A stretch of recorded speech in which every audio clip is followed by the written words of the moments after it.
Jay's perspective. I mount the hydraulically raised stage at the head of the central hall, currently serving as a lecture theatre in the ambassadorial habitat, and turn to look out at the sea of seated people. The only ones not here for the presentation I'm about to deliver are the Twig, Cocoan, and the security team, who are babysitting them to stop them from literally killing each other. I'll have to fill Victor, Samus, Toon, and Fran in later. Oh, almost forgot about Sam, Fluffy, and Quinglong, likely receiving many Scritches and much playtime while they serve as entertainment to the Twig. Hello, everyone. I smile and wave at the audience, making eye contact with Timey, looking up at me with his cute, blank mask face as I do. I'll just introduce myself for anyone who doesn't know me. My name is Dr. J. Pete Stone, and I am the sociologist on this expedition. That means that it's my job to study societies and social interplay. And, as I'm sure you could have guessed, if you didn't already know, today I'm going to be briefing you on everything we know about these two species so far, ahead of the planet-side excursion to return those abroad home. Though, the entire presentation comes with the caveat of being subject to reinterpretation at a later date, and is in no way to be taken as the gospel truth. We only have a sample size of 24 of one species, and just a single member of the other.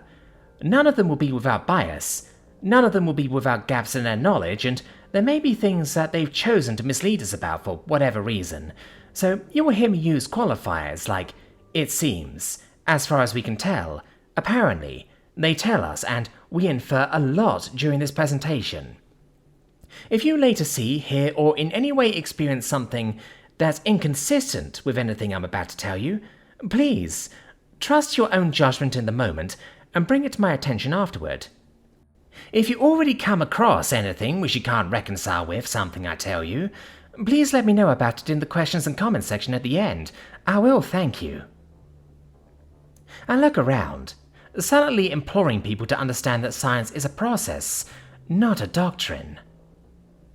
I gesture vaguely over the crowd and say, I would like to start by thanking everyone who I've interviewed for their insights on the new species, both professional and personal, with particular thanks due to my friend Dr. Soltani for her linguistic analysis, and Drs. Fan, Hatathili, Gatto, Xing, Erglit, Lamarck, and Skinji for helping me to come to grips with their anatomy.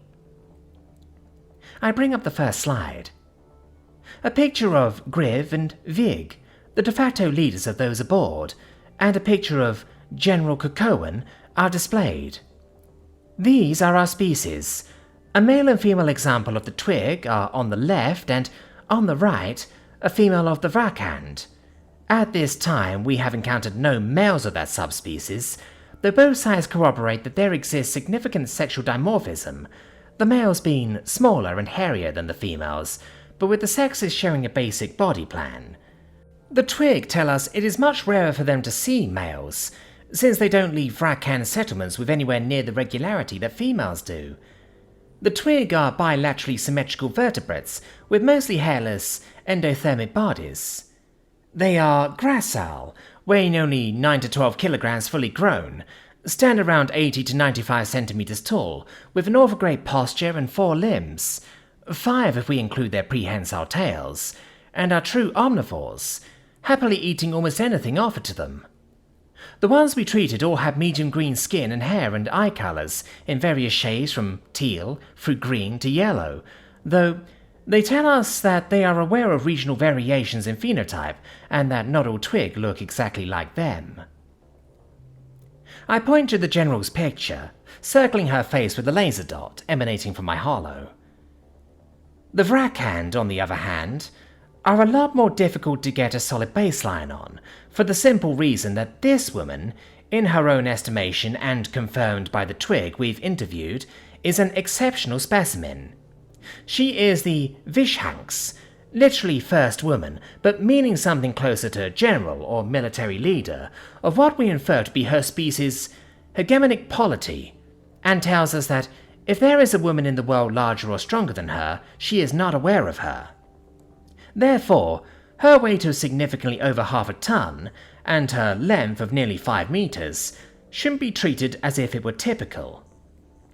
What we can say, however, is that her species are bilaterally symmetrical, mesothermic invertebrates with mainly bluish-black shells of a highly durable organic compound, and barbs, feet, claws, fangs, tooth plates, and teeth of a miraculously tough substance that they refer to with the term Horcaxian, literally death stone or death mineral, which Dr. Sultani has chosen to christen Thanatite, at least for translations meant for Terrans.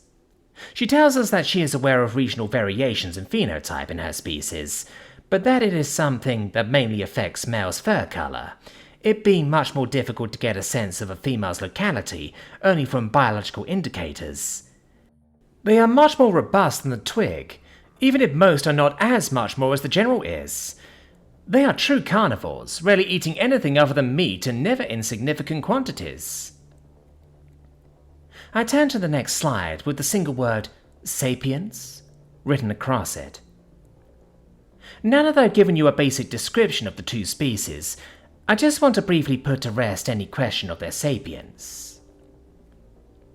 My eyes rest briefly on the saboteur Raquali woman, which the expedition was politically strong-armed into taking on as our compliance officer, but I look away before it can seem too pointed.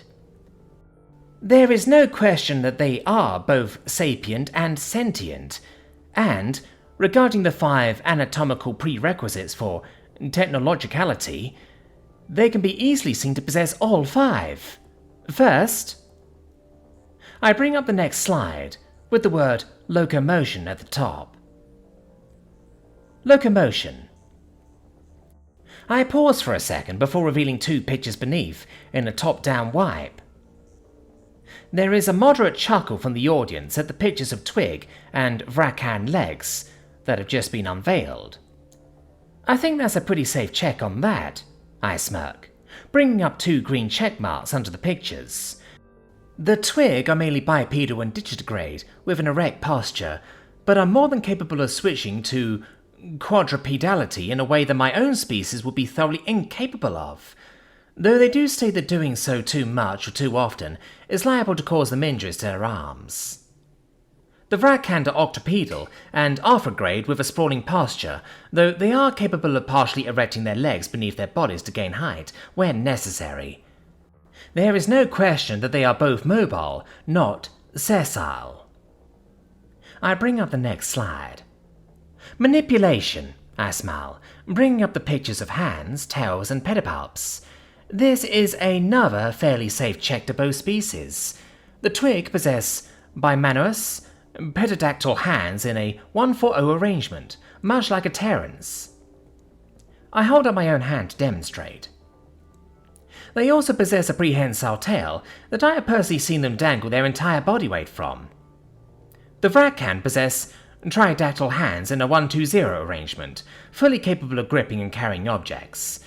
The palms of their hands are the 2 largest areas of their bodies that completely lack any dermal armor, their mobile faces being closely arranged compositions of dermal scutes overlaid on top of a skull of their regular armor, and so being pseudo-endoskeletal as opposed to exoskeletal. The relative lack of dexterity and articulation that results from each of their hands only having 3 fingers is somewhat compensated for by a second set of pronged, pedipalpal limbs below their arms, with which they appear to be capable of holding objects in place while they work on them with their hands. Both species were brought aboard with numerous examples of craftsmanship on their persons, including dyed clothing, weapons, tools, and trinkets, so there is no reason at all to suppose that they lack the dexterity to truly take their place in galactic society the way, for instance, Terran cetaceans do. Next. I change the slide. Perception. Both species are equipped with photoreceptive eyes, 2 in the twig's case, 8 in the case of the vracand. Audioceptive organs, mobile ears in the twig's case, rigid ear horns for the vracand, olfactory noses, gustoreceptive mouths, senses of mechanoreception, equilibrioception, nociception, proprioception, thermoception, and may have other senses, besides that we are yet to learn of. There is no question that they are censored. Next. I changed the slide, revealing renderings of twig and vrachan brains. Cognition. Both species have centralized nervous systems and demonstrate the ability to understand highly complex and complicated notions.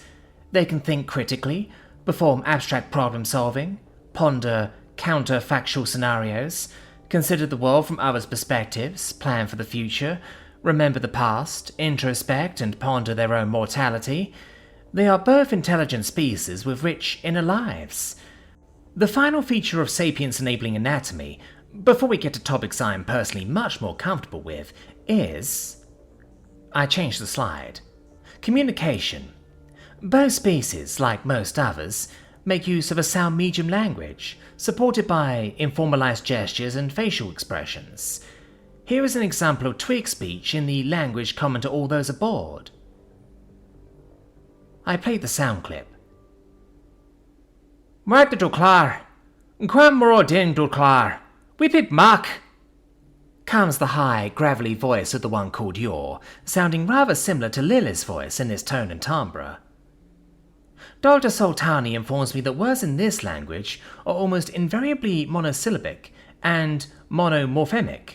That is to say, each word contains only a single parcel of meaning, with words that compound multiple morphemes being nearly non-existent.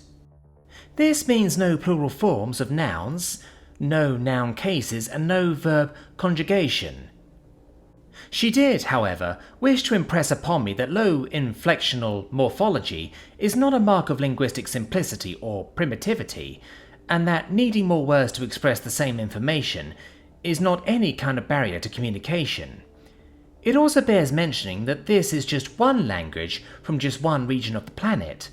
The ones we have spoken to seem to be aware of the phenomenon that the further a twig travels from the lands they typically inhabit, the harder it is for them to understand the speech of the other twig they encounter, suggesting that this language forms part of a dialect continuum, though it is not at all clear that this dialect continuum encompasses the entire species range with no more dramatic linguistic discontinuities anywhere. If you will now listen to the sample of Vrachandic speech. I play the clip.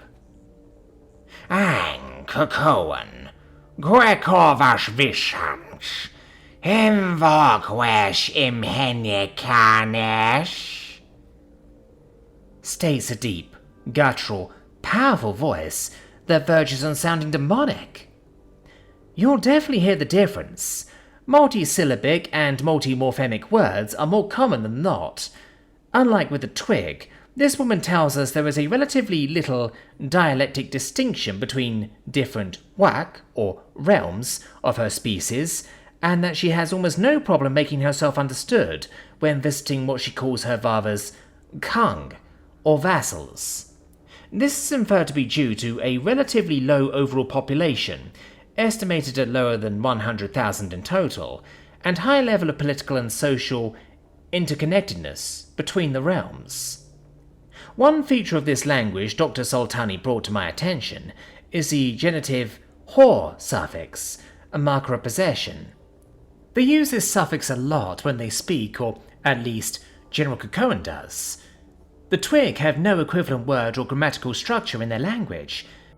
Absolutely no way of expressing the notion that someone or something belongs to someone or something else, even body parts. I hold up my hand. Where I would quite happily call this my hand, this would not be possible in the twig language, according to Dr. Sultani. I would have to call it the hand, this hand, or if I were having trouble making someone understand which hand exactly, I might have to circumlocate the left hand that is attached to me, though formations like that don't seem to be necessary too often. The twig's complete lack of any linguistic expression of possession segues nicely into what I believe to be the most important difference between them and the Vrachan to understand. I advanced the slide to one titled Possession and Ownership. Rather than launching straight in, I addressed the elephant in the room. The twig and the vrachan seem to utterly despise one another as a matter of course. This is to the extent that not one of the twig aboard were capable of producing a single word of genuine vrachandic when prompted, and neither was General Kakoan able to offer a single word of twig. Stories of twig and vrachan who have learned to speak the other's language are distant and of questionable authenticity, seeming more like exaggerated rumours and legends than genuine accounts. The twig is how the twig referred to their own species specifically. They do have a word, log, that's closer in meaning to person, more generally, in which the twig, vrachan, and all of our species are all encompassed, but their word specifically for vrachan is wit. The meaning is something like monster. It carries the implicit understanding of them as being inherently destructive and evil. In vrachandic, vrachan is just the non-pluralizing word for person or people. Kakoan at least considers us to be vrachan as well. The twig are not considered to be included. Her name for them is amvor, or in plural, amverorg. This has the sense of vermin or pest. When probed, she recognizes them as intelligent, but has no sense that that fact ought to convey with it any rights or dignities.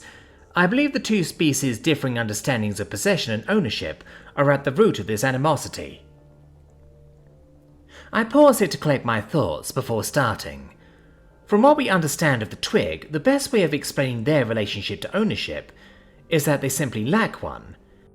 They are extraordinary in the sheer scale of their communitarianism.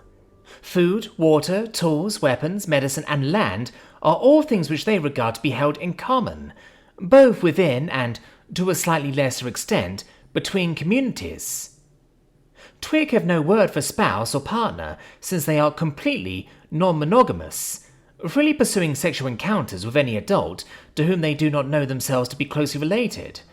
They have no words for heterosexual or homosexual, with bisexuality being regarded as the default, and twig who eschew sexual encounters with either sex being regarded as unusual. Likewise, their language has no words for mother, father, brother, sister, etc., needing to circumlocate with constructions such as the woman who birthed me, the man who probably put me into the belly I was born from, the man or woman who was born from the same woman as me. This is possible because offspring are considered to be the joint responsibility of the entire community, and there is no particular burden of care incumbent on their progenitors specifically. One consequence of which is that they seem to have completely avoided patriarchy or matriarchy. In fact, they seem to have little concept of social hierarchy at all, each twig apparently having an equal voice in the affairs of their community. They also lack any kind of delineation of private and public space, as some of you may have already experienced. I pause to let the chuckle subside before continuing. To the twig, all space is public. They have no concept of nudity or sex being anything at all to be ashamed or embarrassed of, nor that there is anywhere they or anyone else should expect to be safe from being suddenly walked in on. A major consequence of this radically propertyless society is that the twig have no word for thief or theft. Everything belongs to everyone, so everyone has just as much right to it. They do, however, have a roughly analogous concept, rog. It translates to something like greedy, and can be used as an adjective or a verb, but is mainly used as a noun. A rog is one who hoards or hires resources like food or high-quality tools in an attempt to be the only one able to benefit from their use. To the twig, there is as much social stigma attached to being a rog as most of us would attach to the concept of thief. This was brought to our attention a few days ago when our security chief, Mr. Taylor, entered his room to find the triplets, Yor, Moore and Law, unsuccessfully attempting to gain access to his gun locker before he chased them away. When Dr. Miyazaki, Dr. Soltani and I went to broach the subject with the girls, they seemed to have no feeling that they had done anything unacceptable, and appeared to believe that Mr. Taylor simply needed to be less of a greedy. I hold a moment to let my words be digested before. All of this stands in stark contrast to the vrachan who, from what General Kakoan tells us, have strict and rigid ideas surrounding ownership, most notably around land and Thti. I shall address land first. I progress to the next slide. For context, it is not thought that the Vrakhand are native to the regions they currently inhabit.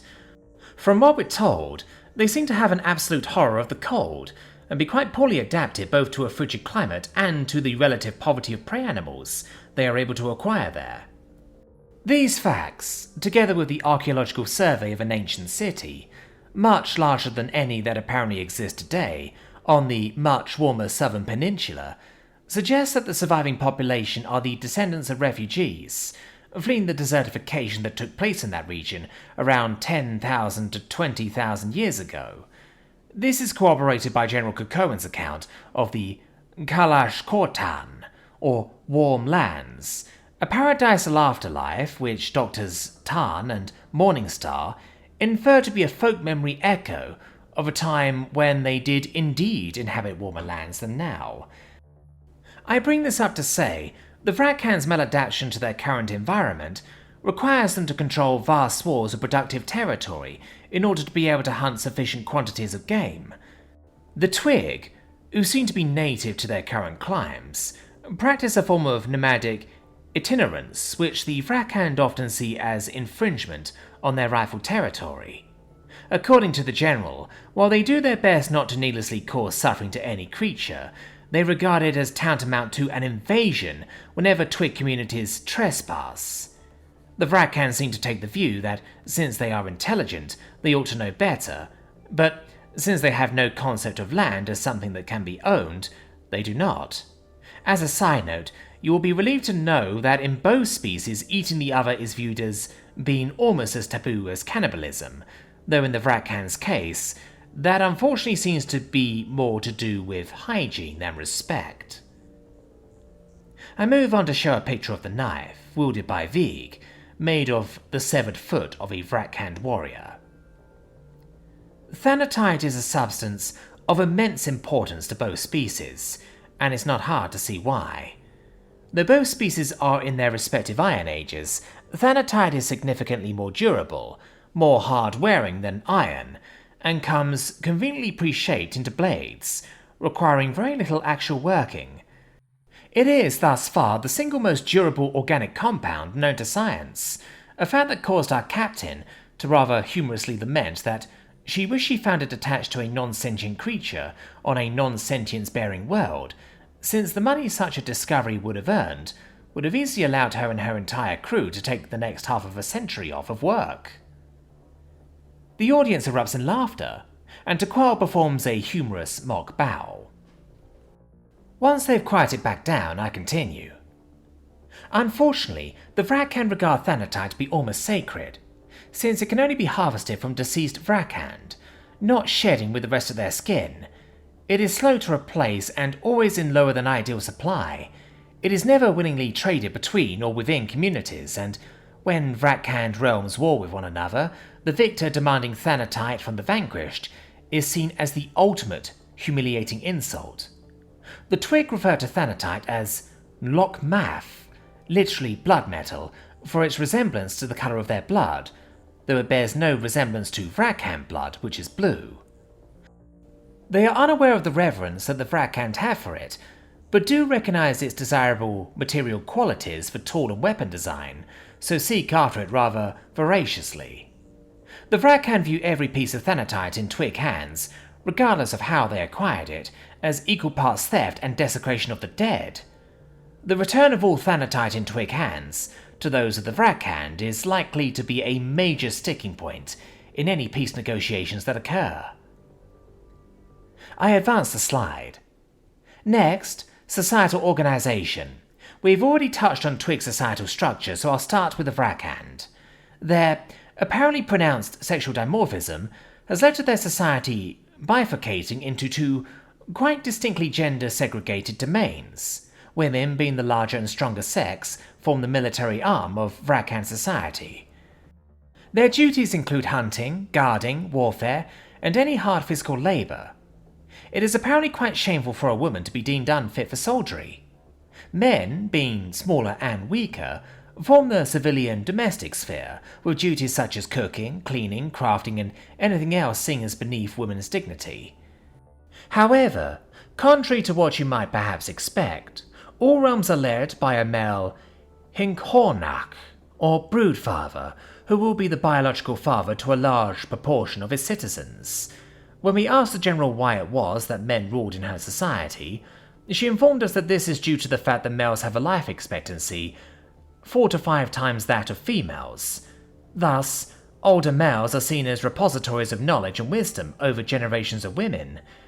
As of yet, it is unknown to us what exactly the cause of this discrepancy in lifespan is. Later. Alright, if there are no more questions or comments, I ask, looking around the crowd. No one else makes to speak. Then I think that concludes this lecture. Thank you very much for your attendance, everyone. I shut off the slideshow and hopped down from the stage. My boyfriend has stood, awkwardly facing me, as everyone else begins filing out to return to the bright plume. I give him a hearty grin as I approach, then pull him into a hug. Both hands halfway between his shoulder blades and his ass, I squeeze him against my front while turning my face up, just a tiny bit to kiss him. How was it, Timey? I smile wearily. He considers for a few seconds before answering. For many of the words, I needed my translator to explain to me, so it was a little hard for me to follow, but I mostly understood it, I think, he says with complete honesty. I'm guessing he thinks that finding it difficult to follow reflects worse on him than me. I chuckle, and am just about to go in for another kiss when... Excuse me, Dr. Stone? Comes a translated voice from my left. Mildly surprised, I let go of Timey and turn to face the one addressing me. At around the height of my midriff, around 4 meters away, is a blemishless 4-eyed avian face, below a flattened set of crown plumes. Oh, hello, Officer Raquark, I say, surprised. I spend a moment deciding whether to add 15th daughter of High Spire Peak, before deciding against it and simply asking, what can I help you with? Nothing, Doctor. I just wish to congratulate you. That was a very well put together and well delivered lecture. I found it helpful and informative. Thank you for your hard work. Oh, you're welcome? I answer uncertainly. She gives an awkward bob of her head and turns to go. Once she's out of earshot, I turn to Timey and observe, that was weird.